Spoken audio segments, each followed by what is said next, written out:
My name is Lauren Allen, and today I will be telling all of you about Arianna Huffington, the co-founder, president, and editor-in-chief of the Huffington Post. She is a 65-year-old mother of two and author of over 15 books. Some of Huffington's best-known books are Thrive, the third metric to redefining success and creating a life of well-being, wisdom, and wonder, Getting Beyond Better, How Social Entrepreneurship Works, and on Becoming Fearless in Love, Work, and Life. My presentation will cover her life in 3 different segments: before the Huffington Post, during the Huffington Post, and since the launch of the Huffington Post. So we'll start with pre-Huffington Post. Arianna Stasionopoulou was born on July 15, 1950, in Athens, Greece.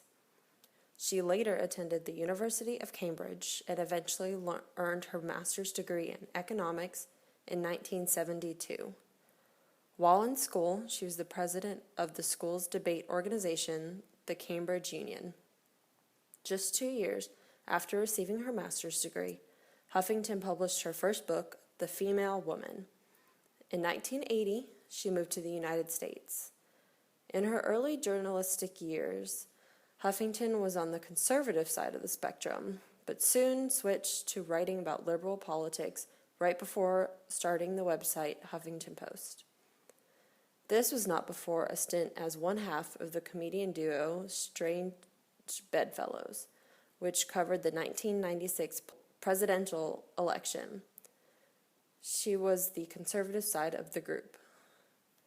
She also started a radio show in 1998 called Left, Center, Right, where she was the right-wing side against liberal journalist Robert Scheer.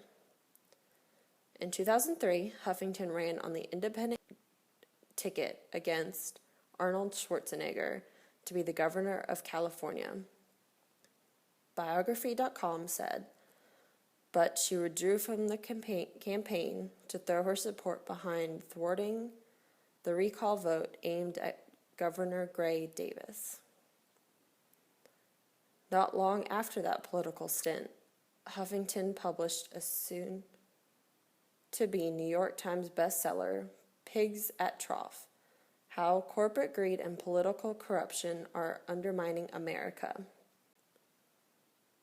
Arianna married Michael Huffington in 1986.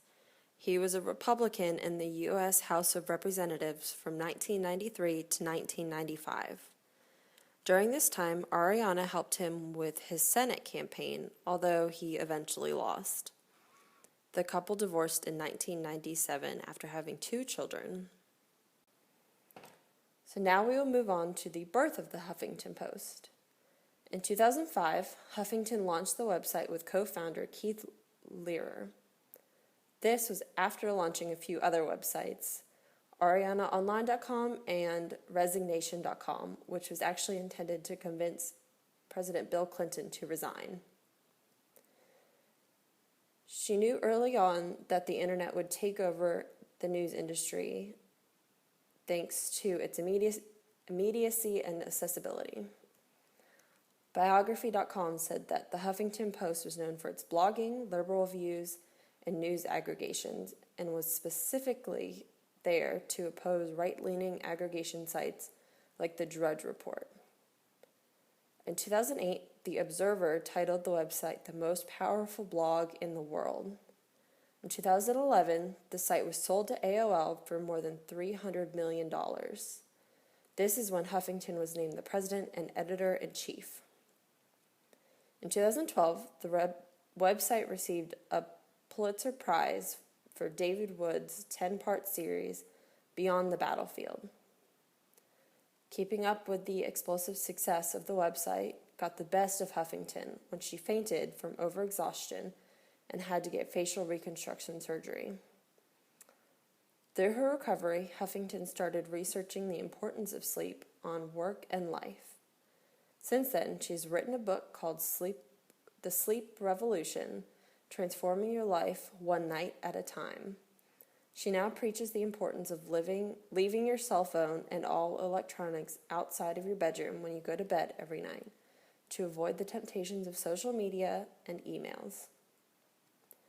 Soon, Huffington starts a college tour where she will go to 50 colleges around the country to warn students of the dangers of being sleep deprived. Now I will show you a clip of her TED Talk that explains her passion for sleep as a successful entrepreneur. My big idea is a very, very small idea that can unlock billions of big ideas that are at the moment dormant inside us. And my little idea that will do that is sleep.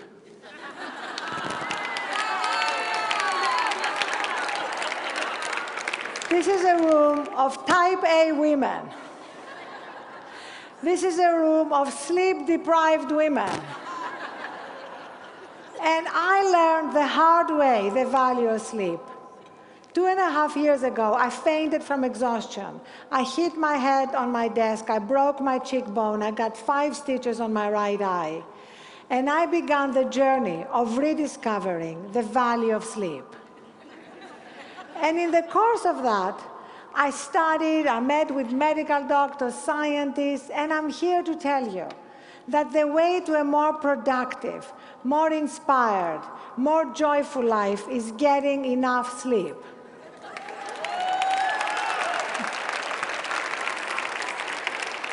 And we women are going to lead the way in this new revolution, this new feminist issue. We are literally going to sleep our way to the top, literally.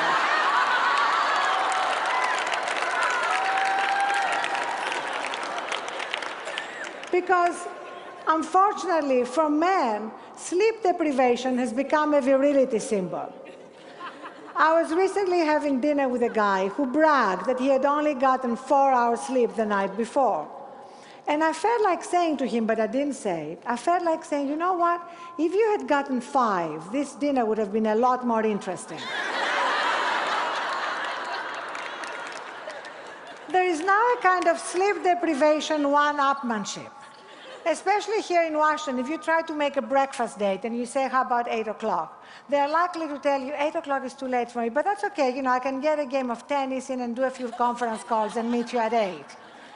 And they think that means that they are so incredibly busy and productive, but the truth is they're not. Because we at the moment have had brilliant leaders in business, in finance, in politics, making terrible decisions.